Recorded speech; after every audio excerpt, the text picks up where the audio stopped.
Hello everyone, welcome to this EU Cross webinar. I'm Andrione-Moylan from the Leuven Centre for Global Governance Studies at KU Leuven, and I will be moderating this webinar on transatlantic relations in times of contestation and global disorder with Professor and Dr. Garret Martin, who are today with us all the way from the School of International Service at the American University in Washington, D.C. Michelle is a full professor at the American University, focusing on comparative politics and political economy. She works on Europe and the United States with a focus on issues of federalism, trade, governance, and law. She has previously been chair and vice chair of the EU Studies Association and is editor of a book series on the EU with Palgrave. She's a global scholar at the Wilson Center and has been recipient of a Wilson Fellowship. She has published 2 books with Oxford University Press and is currently working on another on trade and comparative federalism. Garret has written widely on transatlantic relations, both in the field of history and contemporary affairs, and focuses in particular on security, US foreign policy, NATO, European foreign policy and defence, the European Union, France, and the UK. He's a frequent media commentator providing analysis and interviews. Together, Garret and Michelle are co-directors of the Transatlantic Policy Center at American University. So thank you both for joining us today. In this webinar, Michelle will provide a general introduction and then focus on trade. And then I will give the floor to Garret, who will focus on other issues such as security. During the discussion, you may send your questions to me via the webinar chat box, which you can access from the control panel. After the presentations, I will then bring your thoughts and questions into the debate and allow Michelle and Garret to respond. It's my pleasure now to give the floor to Michelle, and I very much look forward to your presentations and discussions. Michelle, you have the floor. Thank you, and thank you to all those listening. You know, we're both here in Washington, so the sort of rise of a sort of populist conservative nationalism in the United States has triggered a lot of unease abroad, particularly within Europe. And so riding this populist wave, you know, Trump has achieved this presidency advocating a more hardline nationalist approach with America First agenda, which has led to the withdrawal or repudiation of some material and security leadership of the United States across a range of issues, from nuclear cooperation to trade rules to climate change and arms control. And so the sort of concern, I think, that the Trump administration is sort of sidelining the traditional longstanding liberal institutions and placing a greater stress on bilateral deals based on a stricter and more direct reciprocity than relying on multilateralism. But it seems that the current administration lacks the faith in the strategic and normative utility of typical US alliances and the transatlantic relationship, often expressing concern about burden sharing and trade deficits with the European Union. And there's a sense that the US protection has to be repaid in tangible benefits, what we would say in economics, the extraction of rents from European allies.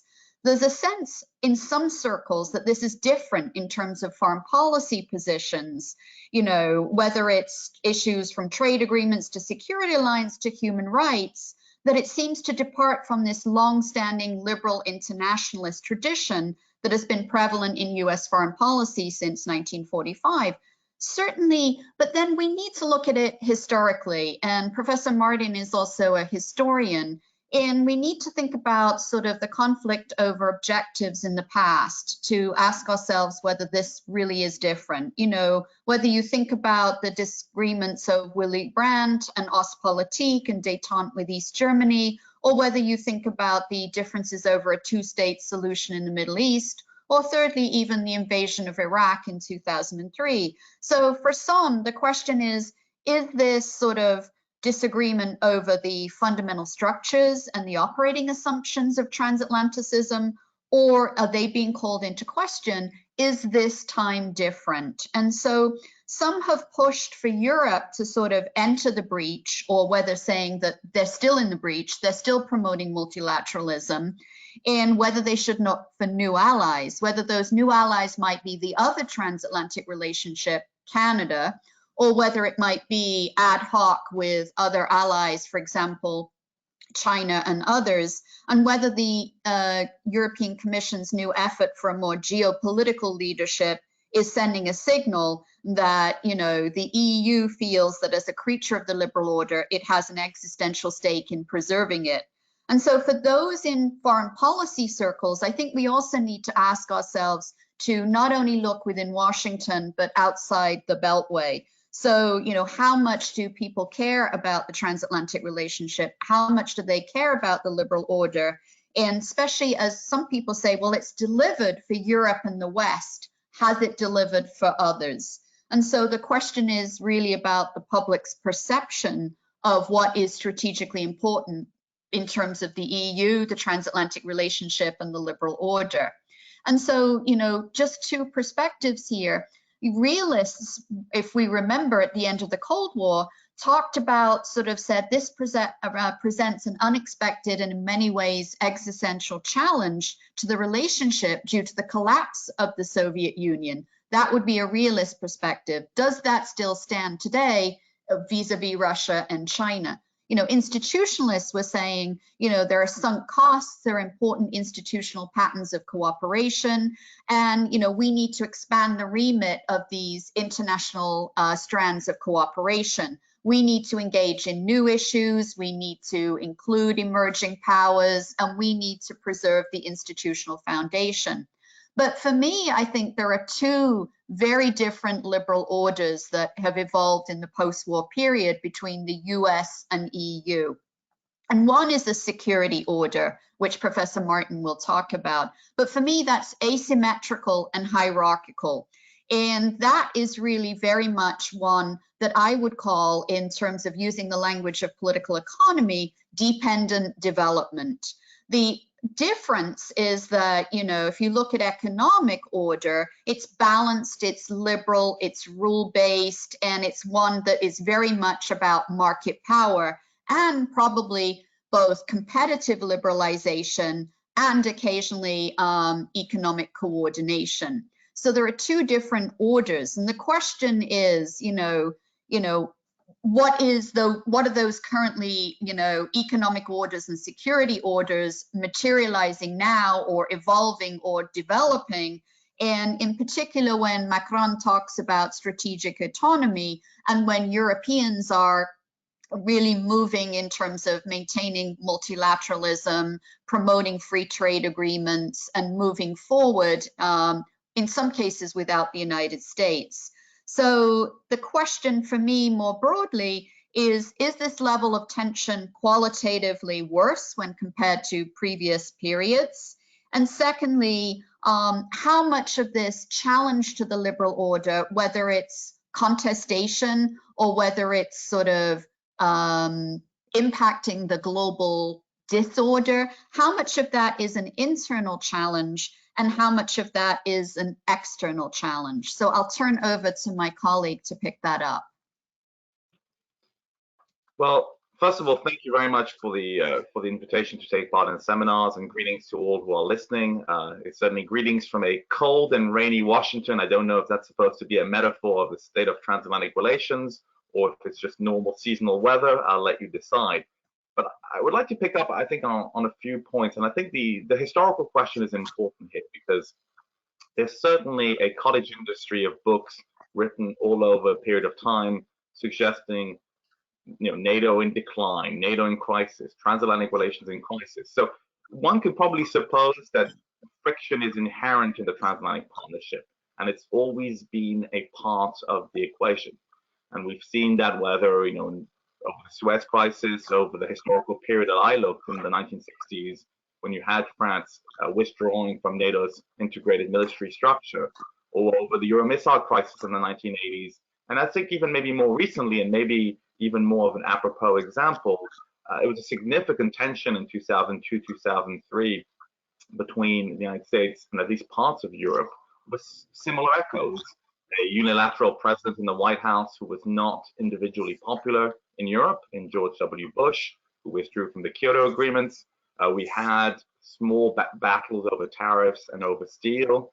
We had big differences over Iraq, and the beginnings of some tension even over Iran's nuclear program. So certainly I think the easiest way out is just to suggest that this is cyclical, and that once Trump is out of the office, maybe his successor will be more amenable. But I would suggest that's certainly an easy way out. And I think it's a more important question to try and think about what is qualitatively different this time around. And I would say certainly one key aspect that I think is troubling here is the extent to which Trump has asked really fundamental questions or has challenged fundamental axioms of the transatlantic partnership. It's not just an internal dispute over policy, it's a dispute in some respects, if you go back to 2015, 2016, and the presidential campaign, of even questioning the necessity of the alliance, of even questioning the importance of having value-based partnerships with countries in Europe. And I think that was a real electroshock, the fact of even putting the question on the table. Now, that being said, 3 or 4 years later, the picture I think is certainly more nuanced if I can concentrate on NATO for a couple of minutes. If we look at the way that the alliance has unfolded in the age of Trump, I think there are two main storylines that one can emphasize. The main storyline that has received the bulk of the attention has been the theatrics, the atmospherics. Whenever there is a NATO summit, Trump's public berating of his allies or shoving aside the leader of Montenegro for a picture, those have received the bulk of the attention. And I wouldn't want to entirely suggest that they're not important. At the same time, what we've seen below the surface is some significant inroads for NATO in other fields, such as improving its military readiness, improving its abilities to stand up to Russia if need be, developing some new initiatives. And we've also seen, in the next few months, there will be a significantly large military exercise, Defender 2020, with numbers that we haven't seen in over 20 years. So I think there is a distinction here between what is happening at the highest levels in terms of the tensions between personalities, and those matter. But at the same time, at the more ground, day-to-day operational level, NATO has actually made some significant inroads since 2014. If you were to assess its capacity to stand up or deter Russia, I would argue that it had certainly improved its position since 2014. Of course, Trump has taken a lot of credit over the increase in defense spending, but that trend, of course, has changed since 2014 and the events in Ukraine and Crimea. So it's fair to say in certain respects that the bark has been worse than the bite when it comes to Trump's policy towards NATO. It's also fair to say that NATO is a versatile alliance that has shown a capacity to adapt, to evolve, to change its purpose, and to adjust to shifting circumstances. Along with a colleague, Balázs Martinfi, we wrote a piece last year on the fact that NATO has developed over time some tools to mitigate internal tension. One example that I use is to try and disarm opposition. We've really seen NATO Secretary General Jens Stoltenberg has repeatedly over time gone out of his way to praise Donald Trump, to thank him for his leadership on the question of defense spending. So that form of flattery, I think, has been a way to take out some of the sting of Trump's criticism. Second, and I think this is also very important if we're not just looking historically, but also looking ahead, one of NATO's coping mechanisms over the years has been to take on new tasks, a form of mission creep, take on new mandates. At the end of the Cold War, when there was uncertainty about NATO's endurance, one of the tasks that NATO took on was partnership for peace and the prospect of enlargement with the former Warsaw Pact members. That gave NATO a continued sense of salience and importance at a time when it wasn't sure if it was going to sort of survive. What we're seeing now, I think, is an interesting parallel, is for the first time in the last year, NATO has really put the question of China on the agenda. So one has to sort of imagine, one has to assume that China, or containing China, or considering what NATO could do in the broader great power competition with China, again, that can be a form for NATO to find new tasks, new mandates in order for it to maintain or to mitigate some of the real challenges to its internal cohesion. And I would certainly not want to minimize them. I think the question of, Michelle has, Professor Egan has alluded to it already, but the question of democratic backsliding has multiple impacts across the transatlantic partnership, as it does inside the United States and inside Europe. But it does present a profound challenge for NATO. If NATO becomes an alliance that includes a number of illiberal democracies, it becomes much harder to present itself as an alliance of values. And if it's not an alliance of values, if it's just an alliance of interest, does it have the same salience? Does it have the same importance? Does it have the same normative power when it deals with external partnerships? So I will leave it at that for the moment. Maybe I can pass the baton back to Professor Egan over trade, but I wanted to give those initial thoughts about NATO in the age of Trump. Thank you. In terms of sort of transatlantic relations and trade, sort of a little bit like Professor Martin talked about, there's a ton of attention to topical disputes, and we see a lot of faculty or a lot of research done on individual disputes, whether it is GMOs or beef hormones or Boeing Airbus. And, that's sort of been the pattern. But, is putting aside the topical disputes, what about the issue, is this, we need to think about it, about topical disputes over trade versus structural disputes, and whether the structural disputes over trade are becoming much more significant. The first reason I say that is almost everybody who talks about trade transatlantically, they talk about sort of the notion of, particularly like the US Bureau of Economic Analysis, that there's 5 trillion of foreign asset sales each year, and it the US and EU employ about 9 million across the Atlantic in terms of employment and jobs. So from that point of view, we always start off with the positive figures, but I do think that we need to move beyond individual disputes and talk about what may be a broader long-term convergence on trade. What I mean by that is that the United States, to use Henry Farrell and Abe Newman's sort of commentary, is the trade is being weaponized in terms of weaponized interdependence in the United States, and it's being linked to other problems. So you're seeing trade being linked to national security. You have trade in terms of being linked to currency manipulation, trade being obviously promoted through tariffs, and the screening of foreign direct investment. So we're seeing issue linkage here in terms of trade, and I would call it sort of a weaponized interdependence model. That, and you compare to the EU's approach to trade, particularly sort of coming off the last administration under Cecilia Malmström, and you see it as a notion of trade for all, including issues that are non-trade, such as sustainable development, animal welfare, a whole host of issues in their free trade agreement that are not exclusively trade related, environmental standards and labor and so forth. So from that point of view, the two sort of frameworks are very, very different. And obviously both of them want market access and things like that, and both of them have offensive and defensive interests. But one should really compare the sort of US EU sort of effort that started with the Juncker administration on what they're doing in terms of, the economic sphere, in terms of, an agreement. It's nothing like the ambitious FTA of TTIP. It is, moving slowly in the area of industrial goods and conformity assessment. It really is kind of a functional mitigating approach rather than an ambitious trade agreement.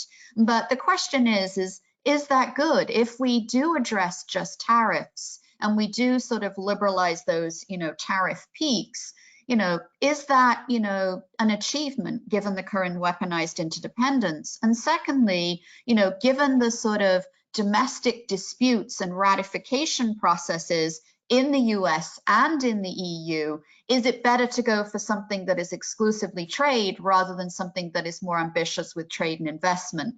Think about the sort of difficulty that, the difficulties that were in previous trade agreements. Think of CETA today with the Netherlands, think of the sort of the Belgian response, think of the subnational activism in Europe, but also think about how politicized trade is in an election year between the Democrats and Republicans in the United States. So we have to think about both the ratification process and also the transposition process into the domestic issues. So I do think, is it sort of the right time to do a more minimalist trade agreement?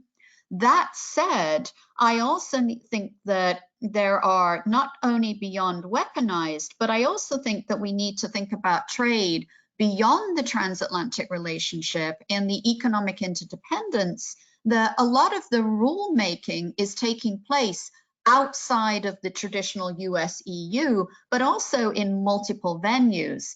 And for all of the sort of, stoppage of the WTO on dispute settlement, the Europeans with Canada and others are trying to have an alternative regime through UNCITRAL. And so there's a sort of plurilateralism of trade going on. Within the OECD, they're trying to do some work on digital tax.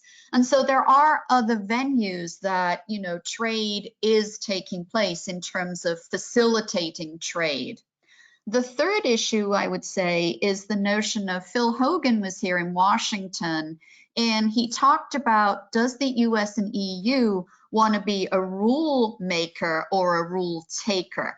And he really framed the rule maker in terms of transatlantic relations and bilateralism. And that's, anybody who's looked at US-EU trade relations over the last 20, 30 years know that that's incredibly difficult. It's incredibly difficult just because the different ways we regulate trade and the different administrative structures on both sides of the Atlantic. That said, there is one area that I think that the US and EU need to do more on, and I'll close with this, and that's in the area of China. And I think that's where, there is a rule convergence that is going on.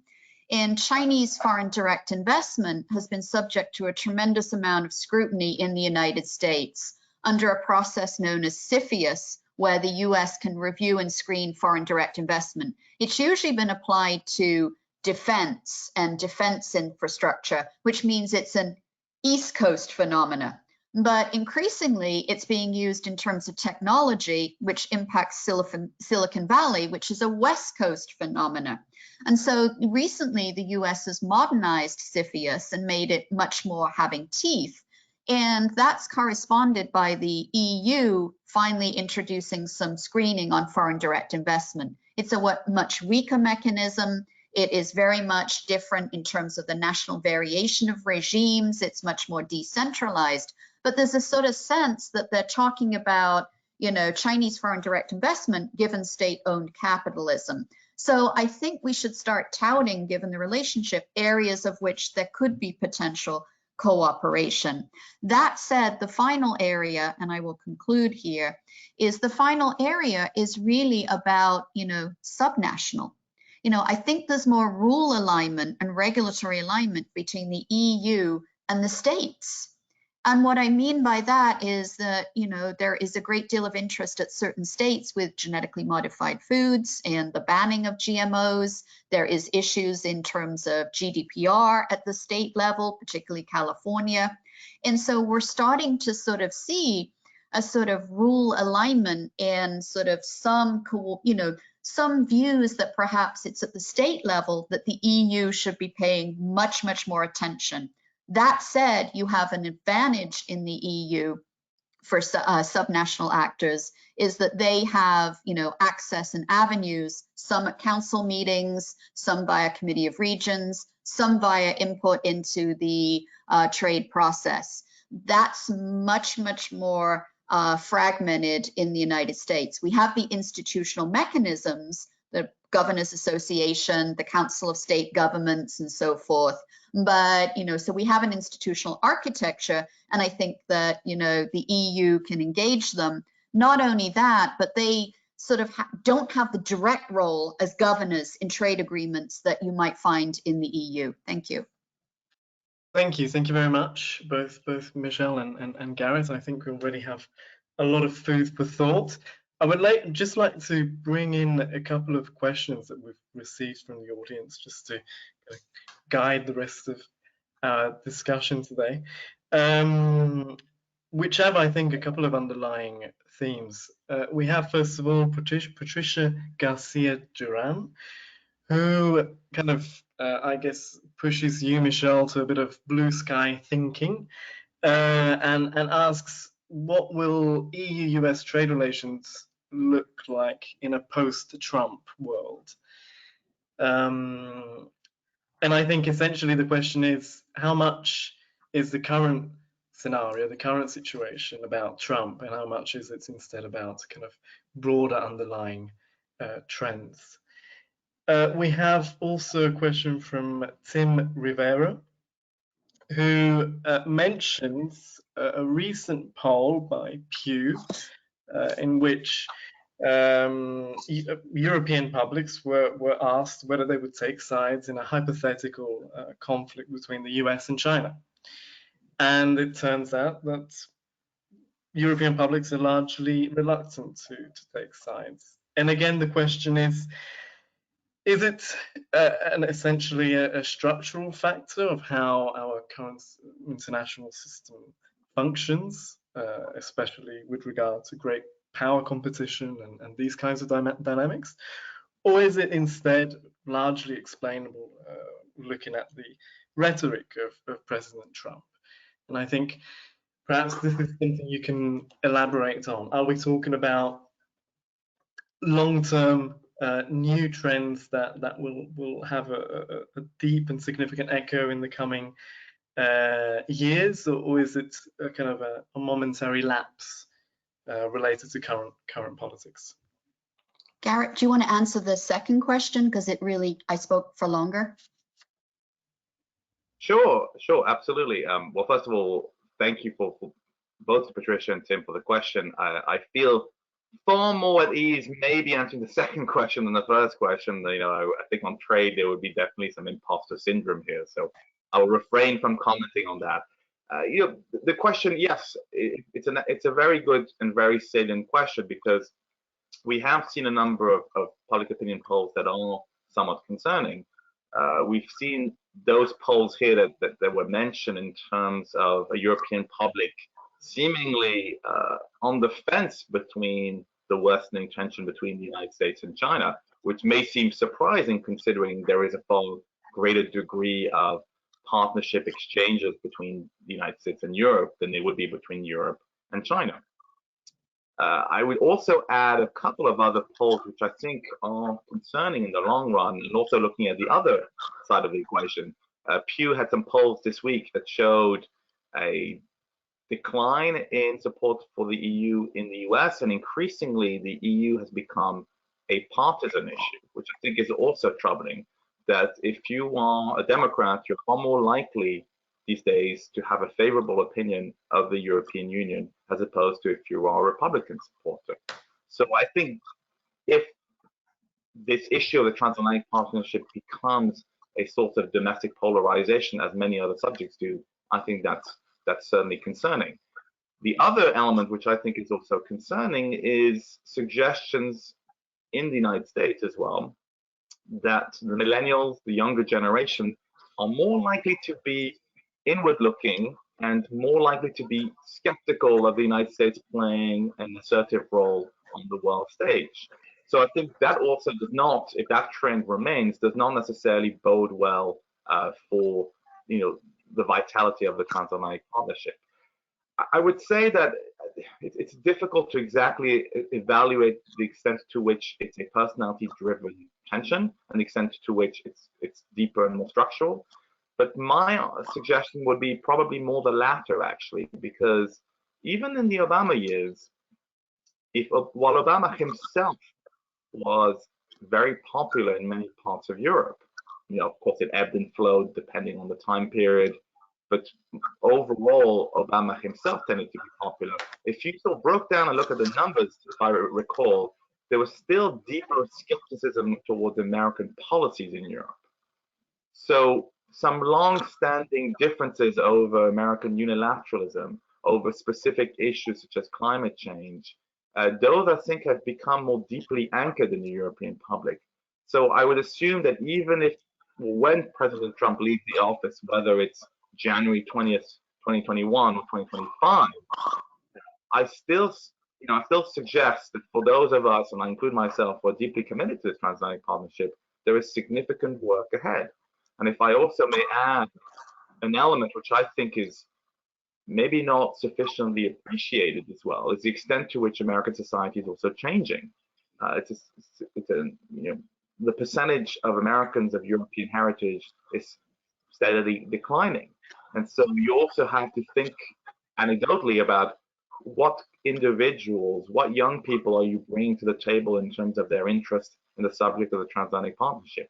If you go to any think tank events in Washington, D.C., of which there are many events of that kind, if you look at the audience, it skews towards a older crowd and towards a whiter crowd. And so I'm going to quote a friend and colleague, Tyson Barker, who signed this letter recently about the concern about transatlantic relations being so white. And I think that's a very genuine concern.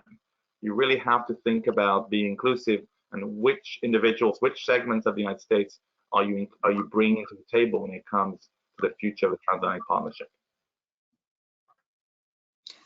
Thank you. I'll answer Patricia's question on US-EU trade post-Trump world. I think the first issue will be really thinking about who the Democratic candidate for the upcoming election will be, given the fact that the discussions have been primarily heavily domestic on domestic issues, but there is going to, given the fact that the competitive races are going to be Pennsylvania, Michigan, Ohio, which have been under pressure for deindustrialization, I think that will have an impact on the nature of debates. And I think it will have a nature, the candidate selected will also have to have, a real sense of what their trade politics are. And we are seeing, so I think that the democratic domestic politics in the US is particularly significant here. The second issue I would say is, to think about the space that Europe is occupying while the United States pulls out of agreements. And I'm thinking of the Trans-Pacific Partnership, and it renegotiated obviously USMCA. But while it was doing that, the EU signed Mercosur, it signed a modernization agreement with Mexico, and it's obviously signed CETA with Canada. And so the other issue is the United States is going to be looking very, very carefully at these, particularly the US, particularly the EU, Canada, EU, Mexico, because there are some incompatibilities with some of the objectives of the United States. So that might cause a little bit of friction. And I'm thinking here geographical indicators being the best one. And so there might be some friction, and the EU is not stopping while the United States is thinking about trade. The last issue, again, it goes back to domestic politics in the United States. We're talking about US, EU here, but the other, trade agreement potentially that will come up is the US, UK one. And that, will be amplified by the Good Friday Agreement. And the Democrats have been quite clear, and there's a huge community in Washington working on, preserving the Good Friday Agreement. And, that will be an important factor in any trade agreement, at least from the US domestic side and certainly from the Democratic side. So I think a lot of these issues of a post-Trump world are also tied up with internal politics within the two political parties. Excellent, thank you very much.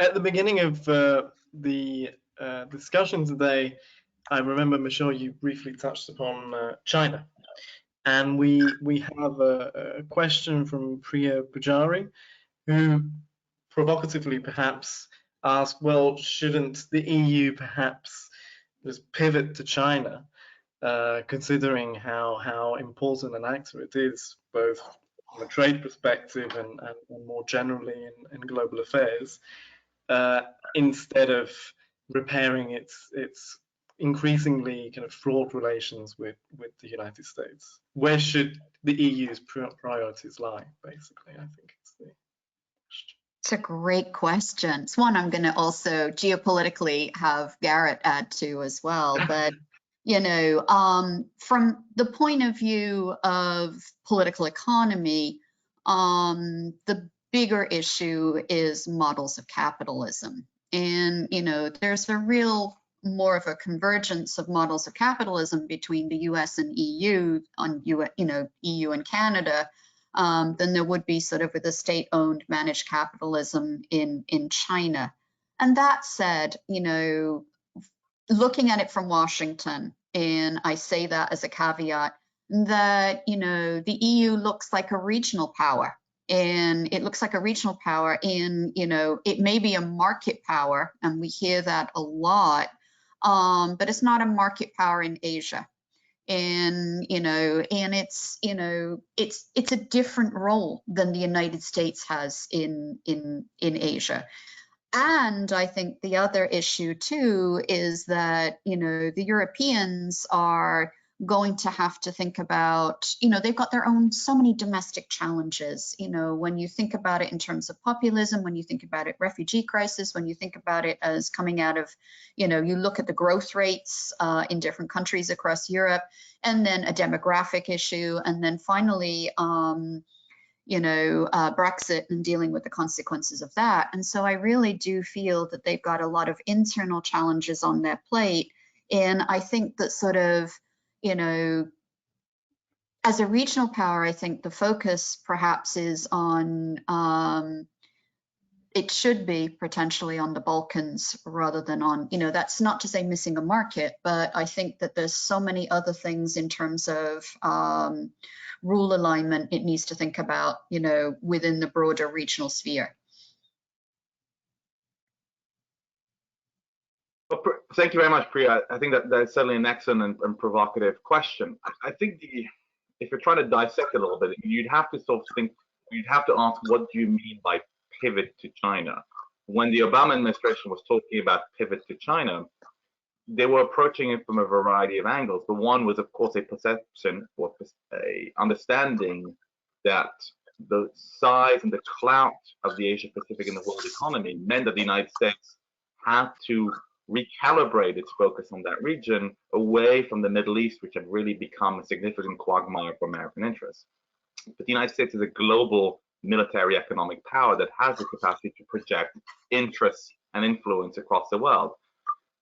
The EU does not have that, or Europe does not have that, or it's incomplete. It does not have that in a military sense. You can't imagine, with few exceptions, European powers having naval projection in the South China Sea. So if it was a pivot to Asia, what kind of pivot would it be? It could be an economic pivot. But the fact is, I mean, China is already deeply present in Europe. So the pivot could be maybe trying to gain greater reciprocity and greater market access to China. And there have been attempts to try and convince Xi Jinping to make some changes and some concessions.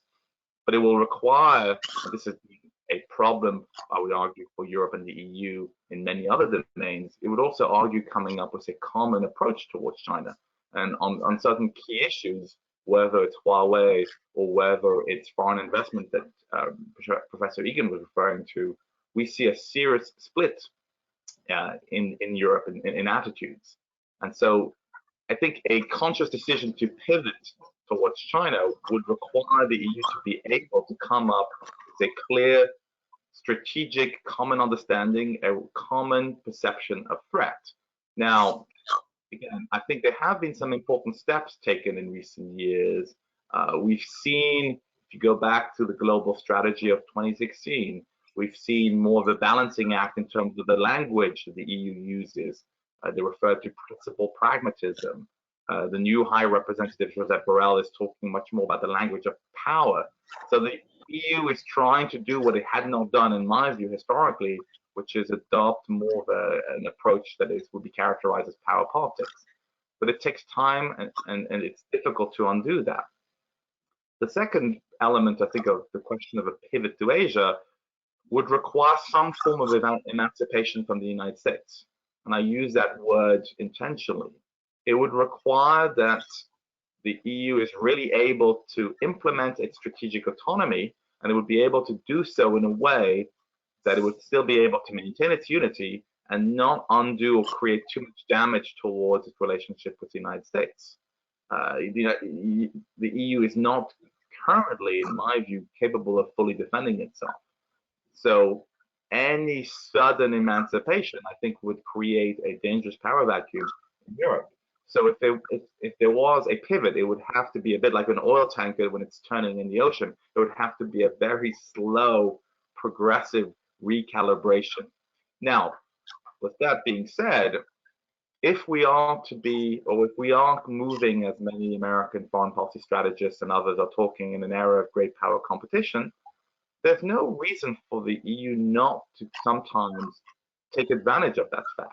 If sometimes it can play the US against China to try and increase its leverage, I think that makes perfect sense.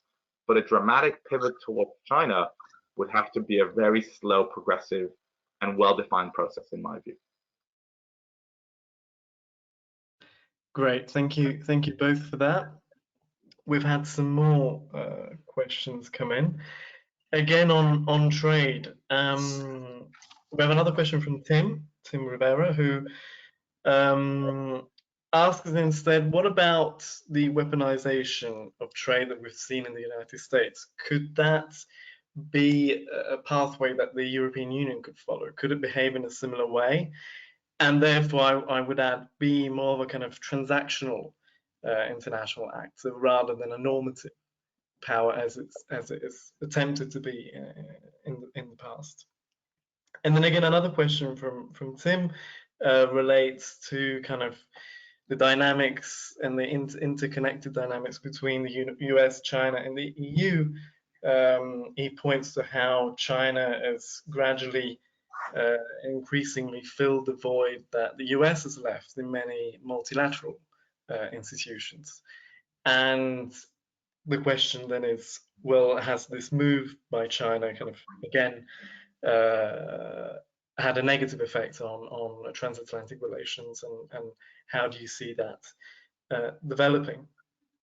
And then perhaps as we're mentioning China, I will add also another question from Patricia, who of course refers to the Belt and Road Initiative. And I guess here the issue is, instead of talking of a pivot to China, perhaps it would be interesting to question whether the EU is much of a choice when it comes to these initiatives, and considering how much traction they're already having within the EU. Great questions. Garret, which ones do you want? I'll probably take the first one first.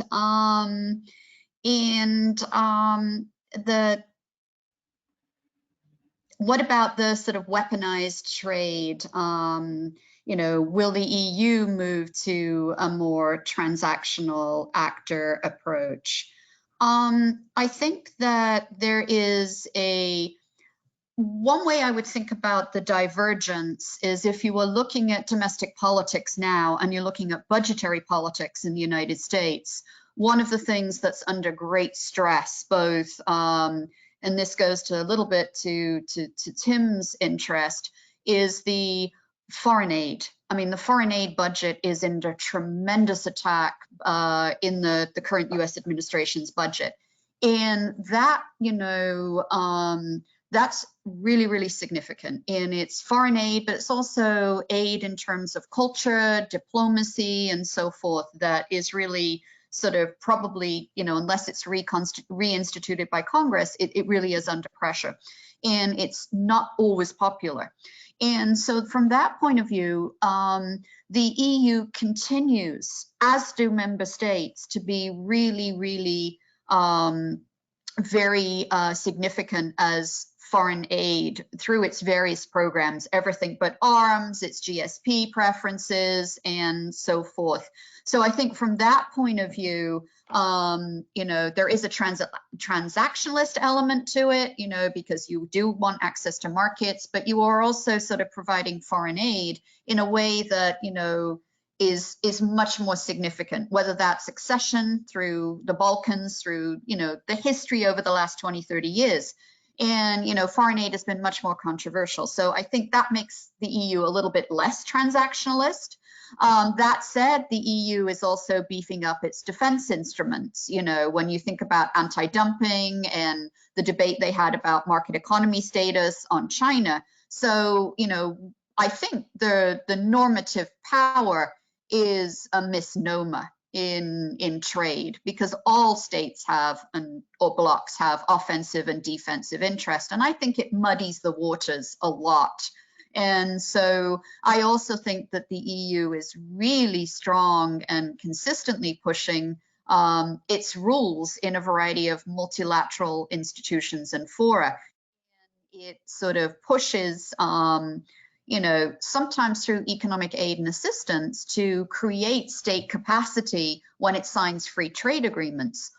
That could, you know, there's nothing normative about that. You know, that's to, you know, improve the business climate. It's to, you know, safeguard investment. So that to me is very transactionalist. Does it promote economic modernization? Does it help with customs facilitation and things like that, trade facilitation? Yes. But I think normative power in relation to trade is very much a misnomer. Do you want to take one of the other questions, Garret, and then we'll see where we are? Sure. Again, thank you both to Patricia and Tim again. Some excellent, thoughtful and provocative questions here. I think important questions.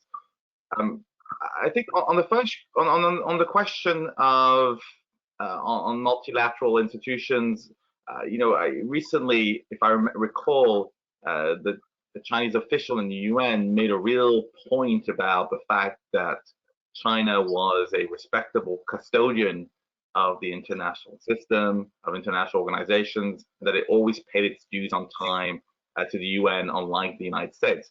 So I think certainly that, for me, has a potential impact, or it does have a risk of an erosion in the trust of the West and the United States and Europe in general. You know, I was noticing yesterday, you know, they were days away from the big major Munich Security Conference, and one of the big themes or the labels of that conference this year is this idea of Westlessness, that the way that the West as an entity was always subject to change and to sort of different identities. But increasingly, this association of the West with a commitment, a normative commitment to human rights, democracy, and the rule of law appear less and less salient. And I think that that's definitely troubling in the long run, that this concept of a West that stands by certain key values, and, you know, of course, it's hard to always abide by them, but I think that the notion of the West being adrift can only be troublesome in the long run. And I think it's important in a variety of ways in terms of also of the credibility and the trust that other partners have in the West, whether the United States or the EU.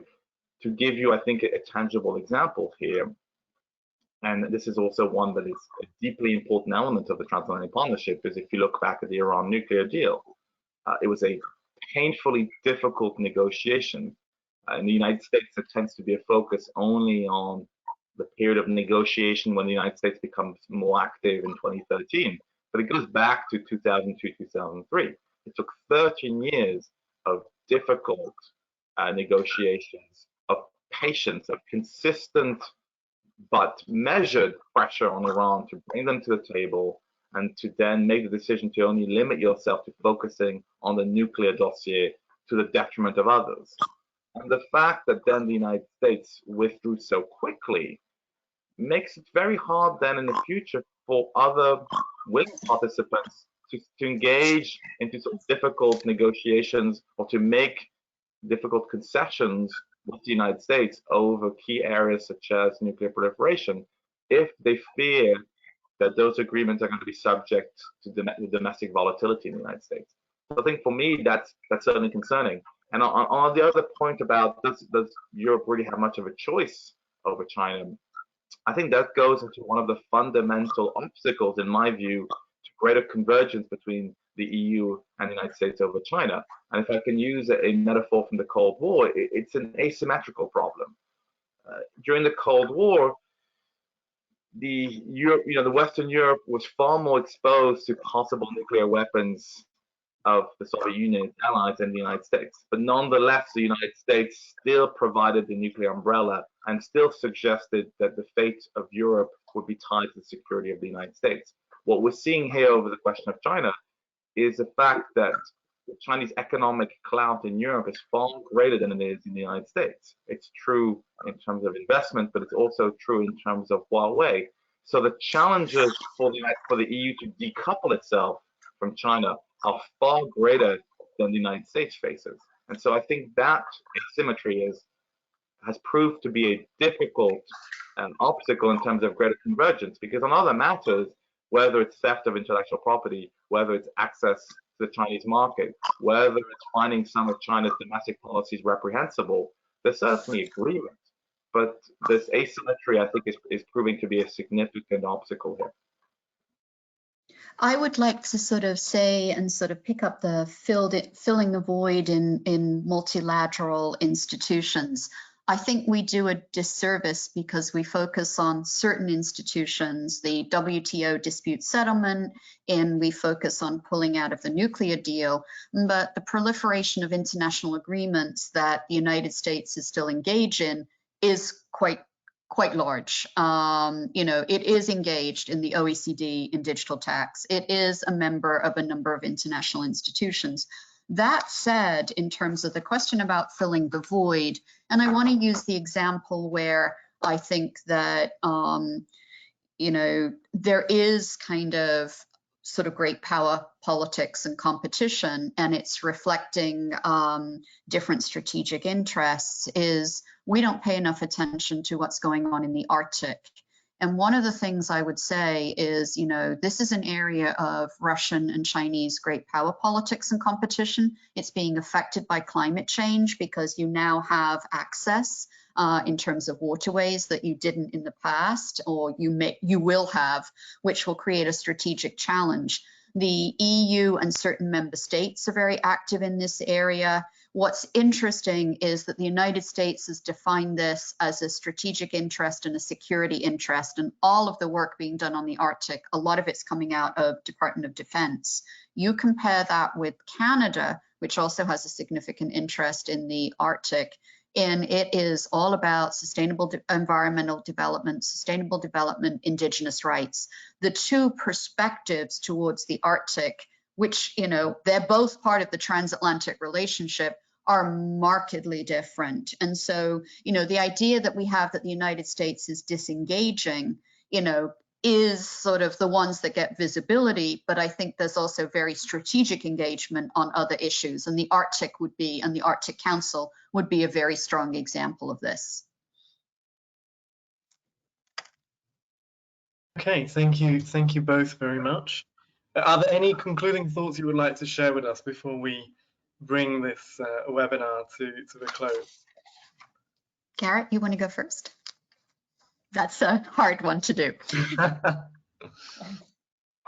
Yeah, nothing. I would just maybe leave on an anecdote here. And again, this might be, we started with history, so I suppose maybe it's appropriate to end with history. What's difficult here when you're using historical insight is to not lose track of what may seem incredibly urgent and salient at the time rarely proves to be the case with hindsight. And to give you an anecdote, which I sort of really love and which I think speaks to this, if I can take you back about 45 years back in time, in 1976, this was a time of great doom and gloom in the United States domestically. It was a great period of doom and gloom in transatlantic relations. In the midst of stagflation and a difficult economic context, the United States having pulled out of Vietnam and being in a period of rethinking after Watergate. And in the space of a couple of weeks in 1976, you had the first sale of the personal computer by Apple, you had the release of Star Wars, and you had the Judgment of Paris, where unknown Californian wines beat in a blind test for very notorious French wine. Just to use an example that, of course, those three trends would have garnered barely any attention at the time, but in terms of their long-term consequence, in terms of Silicon Valley, in terms of the clout of American cinema and culture, have become maybe far more salient than a lot of the concerns about urban decay and the Soviet influence in the third world. So that might just be my slightly more optimistic element here, that it's easy to lose track of what may end up being some significant trends that we're not picking up on, and which may only become more apparent in the years to come. So again, it's hard to say whether these are dramatic atmospherics or if Trump is being really the midwife of a dramatic change in the international order with significant unforeseen consequences.